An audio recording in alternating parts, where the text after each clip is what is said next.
5 მილიარდი ლარი არის ის თანხა, რაც მხოლოდ ჩვენი გამოძიებებით ქართული ოცნების ჩინოვნიკებმა კორუფციული სახელმწიფო შესყიდვების გზით მიიღეს. აქედან 3.3 მილიარდი მოდის რეგიონებზე.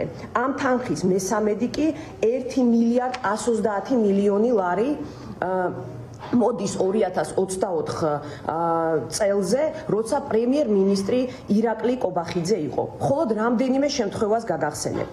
650 მილიონი ლარი ბიძინა ივანიშვილთან დაკავშირებული ბიზნესმენის ოთარ თათეშვილის კომპანია მიიღო. 390 მილიონი ლარის ტენდერები მიიღო ირაკლი ღარიბაშვილის ნათესავება მასთან დაკავშირებულმა კომპანიამ სერპატიმმა. ლიცენზიები, ნებართვები გავლენიანი პირებისთვის. ესეც არის კორუფციული სქემა. მცირე და საშუალო ჰესების მშენებლობის ნებართვების დიდი ნაწილი კორუფციული გზით არის დარიგებული. მხოლოდ 29 ასეთი ნებართვა ბიძინა ივანიშვილის ნათესავზე ბიზნესმენ კოკა-კოკოლაშვილზე მოდის. ასევე ამ ჰესების ნებართვებს იღებენ დავით სონღულაშვილის ოჯახთან დაკავშირებული პირები.